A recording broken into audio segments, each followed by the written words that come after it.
एक बार धमेरी नाम के एक गांव में एक किसान रहता था जिसका नाम था चेतराम। चेतराम गन्ने की खेती किया करता था। सब कुछ सही चल रहा था, लेकिन जैसे ही गन्नों में रस पड़ता था, उसके खेतों में नीलगाय और हाथी आकर सारी खेती बर्बाद कर देते थे। चेतराम हर वक्त अपने खेत पर नहीं रह सकता था, क्योंकि उसका घर खेत से थोड़ा दूर था। अरे, मैं तो इन जंगली जानवरों से तंग आ गया हूँ। कैसे अपनी खेती की रखवाली करूं? एक काम करता हूं, क्यों ना खेत के पास एक छोटी सी झोपड़िया बनाकर यहीं पर रह जाया करूं। हाँ, जिससे मैं अपने खेतों की देखभाल अच्छे से कर पाऊंगा। हाँ, यही सही रहेगा। अगले दिन चेतराम गांव से खेत की तरफ जा रहा था। तभी उसे उसका दोस्त खुशीलाल मिलता है। अरे भाई, आज कहाँ चल दिया है? दिखते ही नहीं आजकल है भाई। रहते कहाँ भाई है? क्या बताऊं भाई, इन जंगली जानवरों ने नाक में दम कर रखा है। पूरी फसल बर्बाद कर देते हैं। अब सोच रहा हूं कि फसल की कटाई तक खेत में ही झोपड़ी बना लूं। मैं तो कोल्हू की तरफ जा रहा था गुड़ खाने। चल रहा है साथ तो चल, है? बचपन की कुछ यादें ताजा हो जाएंगी। भाई आज नहीं, फिर कभी चलेंगे। अच्छा, अब मैं चलता हूं। चेतराम ने बांस के कुछ डंडों और घास फूस से अपने लिए एक झोपड़ी बना ली और उसमें एक चारपाई लगाकर वहीं रुकना शुरू कर दिया। अब ठीक है, आज से रात में यही रुकूंगा। देखता हूँ अब जानवर मेरी फसल कैसे बर्बाद करते हैं। सर्दियों के दिन होने की वजह से हर तरफ कोहरा छा जाता था। चेतराम के खेत की कुछ ही दूरी पर एक शरारती भूत भी रहता था, जो अपने अकेलेपन से उदास था और हमेशा किसी न किसी को तंग किया करता था। उस भूत का नाम था गधैया भूत। वाह वाह, अब से मैं बोर नहीं होऊंगा। एक साथी जो आ गया मेरे साथ इस सुहावनी रात में। अब से चेतराम के साथ रात बीतेगी। हाँ, उधर रात में चेतराम अपनी झोपड़ी में अपनी खटिया पर घोड़े बेचकर सो गया था।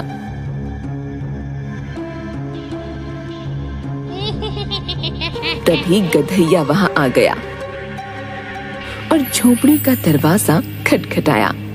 चेतराम, ओ चेतराम, गर्मा गर्म गुड़ खाने चलेगा? चेतराम नींद में था। वो करवट लेकर दोबारा खर्राटे लेने लगा। चेतराम, उठ जा चेतराम, चल गुड़ खाने चलते हैं। स्वादिष्ट गुड़, चल जल्दी उठ। चेतराम नींद में होता है और सोचता है गांव का उसका दोस्त खुशीलाल उसे परेशान कर रहा है। सर्दियों में गांव के कोल्हू पर गर्मा गर्म ताजा गुड़ निकालते थे और हल्की हल्की आग सेकते हुए गुड़ खाने का मजा ही कुछ और था। चेतराम ने सोचा खुशीलाल उसे कोल्हू पर चलने को बोल रहा है। वो नींद में उसे जवाब देता है, नहीं, मुझे नहीं जाना, तुम जाओ, सोने दो मुझे। गधैया वहां से चला जाता है।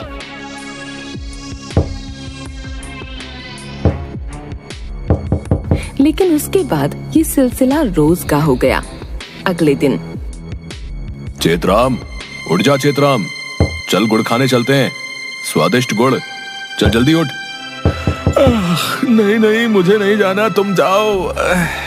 ये सिलसिला थमता नहीं है और एक दिन चेतराम दिन में, ये खुशीलाल रोज रोज आकर मेरी नींद हराम कर देता है। आज रात को उसको ऐसा सबक सिखाऊंगा कि याद रखेगा। आने दो आज उसे, गुड़ खिलाता हूं उसे आज अच्छे से। हाँ। और रात होने पर अपनी झोपड़ी में दरवाजे के पीछे छिपकर बैठ जाता है और खुशीलाल का इंतजार करता है। उधर थोड़ी देर बाद रोज की तरह गधैया, लोगों को तंग करने का मजा ही कुछ और है। आज फिर चेतराम की फिरकी लेता हूँ। हाँ,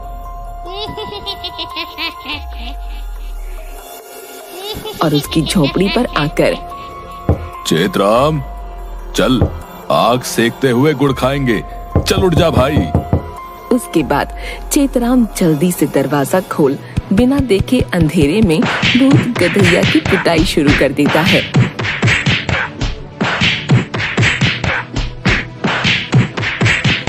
गधैया इतनी कुटाई के बाद वहाँ से भाग जाता है। भागता कहाँ है, रुक जरा और गुड़ खिलाता हूँ तुझे ससुर के नाती है, सारी रात खराब कर देते हैं। उसके बाद चेतराम अपनी चारपाई पर जाकर लेट जाता है। उधर बेचारा गधैया पिटने के बाद, अजीब इंसान है, भूत से भी नहीं डरता, ऊपर से डंडे से पिटाई कर दी। बाकी भूतों को अगर ये बात पता चली तो मेरी सारी रेपुटेशन तो गई। नहीं नहीं, इस चेतराम को सबक सिखाऊंगा।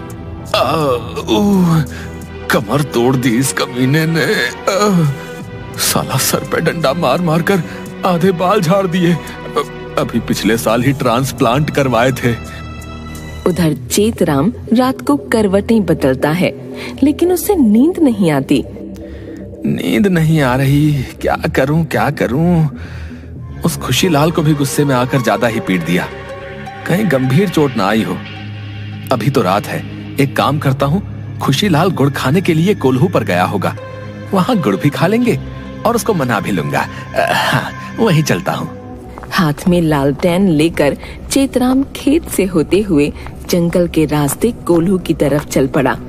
चलते चलते उसको ठोकर लगी, जिसकी वजह से उसकी लालटेन टूट गई।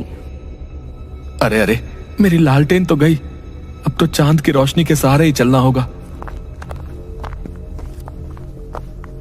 थोड़ी देर बाद एक पेड़ पर बैठे गधैया ने चेतराम को आते देखा और उसको देखते ही उसको पसीने आने लगे। अरे अरे, अभी अभी तो मुझे इतना सूता है, अब क्या ढूंढता हुआ यहाँ तक आ गया। कैसे बचूं इससे, क्या करूं? आइडिया, बकरी का बच्चा बन जाता हूँ जिससे ये मुझे पहचान ही नहीं पाएगा। गधैया भूत नाम है मेरा। हाँ, अल ककड़ी ककड़ी, अल ककड़ी ककड़ी, गधैया बन जा बकरी। तभी जादू से गधैया बकरी का बच्चा बन गया। पास से गुजरते हुए चेतराम की नजर बकरी के बच्चे पर पड़ी।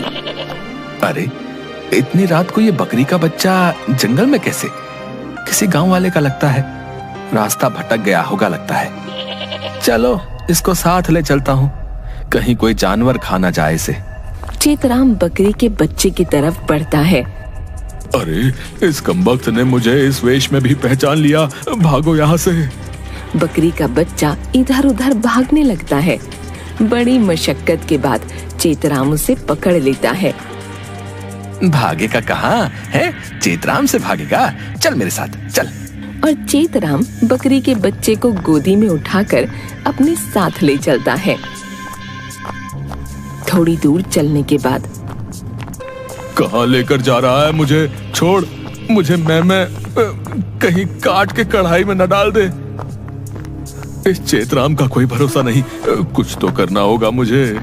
तभी बकरी का बच्चा जादू से अपने पैर लंबे कर लेता है, जो जमीन पर घिसटते हुए चलते हैं, जिससे चेतराम को आवाज सुनाई देती है और बच्चा भारी लगने लगता है। अरे, ये बकरी का बच्चा भारी कैसे हो गया? क्या मुसीबत है? अब उठाया है तो पहुंचाना तो पड़ेगा। इसको तो इससे भी कोई फर्क नहीं पड़ा, अब क्या करूं? इसके अभी पसीने छुड़ाता हूं। तभी बकरी का बच्चा बहुत भारी हो जाता है और चेतराम की हालत खराब हो जाती है। अरे, ये क्या हुआ? ये बच्चा इतना भारी कैसे हो गया? आई, मुझसे चला नहीं जा रहा। चेतराम बहुत धीरे धीरे चल रहा था और पसीने से लथपथ हो गया था। क्यों बच्चू, आया मजा? गधैया से पंगा? हाँ? तभी अचानक मंदिर की घंटी बजी, जिसकी आवाज सुनते ही वो भूत गधैया वहाँ से गायब हो गया। अचानक आगे से खुशीलाल आ रहा होता है। अरे भाई चेतराम, इतनी सुबह सुबह कहाँ से भाई, और पसीने से लथपथ है भाई? क्या हुआ है? सब ठीक तो है ना? हाँ हाँ, सब ठीक है, बस एक बकरी का बच्चा उठा रखा था, अचानक उसका भार बहुत बढ़ गया, इसलिए पसीने में हूं मैं तो तुम्हारे पास ही आ रहा था, सोचा गुड़ खाएंगे साथ और तुमसे माफी भी मांग लूंगा। अरे बकरी का बच्चा, वो भी इतनी रात को? नहीं नहीं, इस जंगल में तो गधैया ही छलावा करता है, ये जरूर वही था। और मुझसे माफी क्यों भाई? अरे वो रात को जो तू मुझे रोज गुड़ खाने के लिए जगाता था, तो आज मैंने तेरी डंडे से पिटाई कर दी थी, इसलिए सोचा तू कोल्हू पर होगा, वही माफी मांग लूंगा। क्या बोले जा रहा है? सठिया गया क्या? मैं तो 3 दिन बाद गांव में आ रहा हूँ, दूसरे गांव गया हुआ था गेहूं के बीज लाने के लिए। बेटा तुम्हारे साथ बहुत बड़ा छलावा हुआ है, ये सब कुछ उस गधैया ने ही किया है। हाँ। इतना सोचते हुए बेचारे चेतराम की हालत खराब हो गई और वो धड़ाम से डर के मारे नीचे गिरकर बेहोश